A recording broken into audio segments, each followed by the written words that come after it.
네, 안녕하세요. 반갑습니다. 여러분의 닥터 초입니다. 오늘은 코막힘의 중요한 원인 중에 하나인 비중격 망곡증에 대한 이야기를 해볼까 합니다. 그래서 질문 하나를 골라봤습니다. 감기 때문에 근처의 병원에 가서 의사 선생님이 코가 휘었다, 비중격이 휘었다 라는 이야기를 들은 사오정과 저팔계가 질문을 주었습니다. 네, 한번 들어보세요.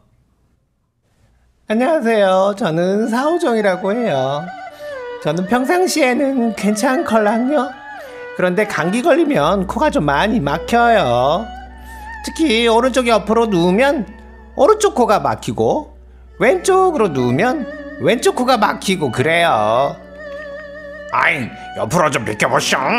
내 이름은 저팔계. 내가 보기와는 다르게 눈물이 좀 많이 많으셔. 그래서 평상시에는 괜찮다가 울 때만 코가 엄청 막혀서 힘들어요. 어제 이비인후과 갔더니 비중격이 휘었다고 말씀하시던데, 이거 수술해야 할까요? 어떻게 생각하셔? 네, 비중격은 코 안에 칸막이뼈를 말합니다. 코 안 비강을 좌우로 나누어주는 구조물이죠. 이런 비중격이 한쪽으로 휘어있는 경우가 있습니다. 원래 사람의 얼굴이 엄밀하게 좌우가 똑같지 않죠. 사람에 따라서는 차이가 많이 나는 경우도 있는데요. 네, 비중격도 마찬가지입니다. 바깥에서 코 모양이 휘어 있을 때는요, 외비 망곡증이라고 하고요. 이때는 이제 코 성형수술을 생각할 수 있습니다. 하지만 비중격 망곡증은 미적인 관점에서 판단할 필요가 없겠습니다. 네, 코로 숨만 잘 쉬어진다면 굳이 수술을 할 필요는 없습니다. 사오정 같은 경우는 비중격 망곡증도 있을 수 있지만 코 안에 이 하비갑게 콧살이 많이 비대해져서 두터워져서 코가 번갈아 막히는 것으로 생각됩니다. 이런 것을 비죽이라고 합니다. 하비갑게 안에는요, 뼈가 들어있고요, 점막으로 이렇게 둘러싸여져 있는데 비염이 심할수록 이 점막이 부었다 줄었다 하는 변화가 심합니다. 아주 심하면 이것이 계속 부어 있습니다. 특히 옆으로 이렇게 누워 있을 때는요, 혈관이 팽창하면서 반대쪽에 비해서 더 두터워지고요.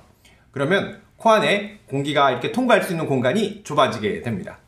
저팔계의 경우에도 감정의 상태에 따라서 비점막이 일시적으로 부어 있을 수 있습니다. 문제는 꼭 수술을 해야 하느냐인데요. 증상이 제일 중요합니다. 내가 코가 막혀서 자주 답답함을 느낀다, 두통이 있다, 코막힘 때문에 누런 코가 나오는 축농증도 자주 생긴다, 그리고 코막힘 때문에 약을 너무너무 자주 먹는다, 1년에 절반은 약을 먹어야 한다, 이러면 수술적인 치료를 하는 것이 좋다고 생각합니다. 하지만 사오정처럼 평상시에는 괜찮다가 감기에 걸릴 때만 코가 막힌다, 저팔계처럼 울 때만 코가 막힌다, 괜히 의사 선생님이 이 비중격이 휘어 있다고 얘기를 듣고 나서부터 코가 더 막히는 것 같다, 이런 분들은 당장 급하게 수술적인 치료를 할 필요는 없다고 생각합니다. 이런 분들은 비염 증상을 컨트롤하기 위해서 항히스타민, 슈도에페드린, 그리고 코에 뿌리는 스테로이드 스프레이, 그리고 식염수, 코 세척, 이런 것을 하면서 좀 더 경과를 지켜보시면 좋을 것 같습니다. 사실 사람들이 불편한 것에 꽂히게 되면요, 자꾸 더 불편함을 느끼게 되는데요. 의식하지 않고 지내보시길 추천드립니다.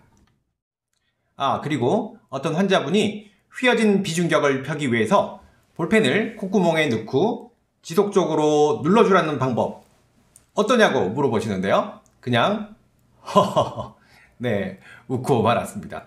선택은 환자의 몫이긴 합니다만 비중격의 연골이 아니라 뼈 부위가 휘어 있는 경우에는 전혀 효과도 없고요. 비위생적이어서 코점막에 염증이 생길 수 있고, 그리고 코점막에 상처가 생겨서 비출혈, 코피가 날 수 있습니다. 이비인후과 의사로서는 절대 권해드릴 수 없는 방법입니다. 오늘은 여기까지입니다. 바이러스에 빼앗긴 봄이 돌아올 때까지 무탈하시길 기원하면서 인사드리겠습니다. 감사합니다. 영상이 도움이 되셨다면 구독과 좋아요, 알람 설정까지 잊지 마세요.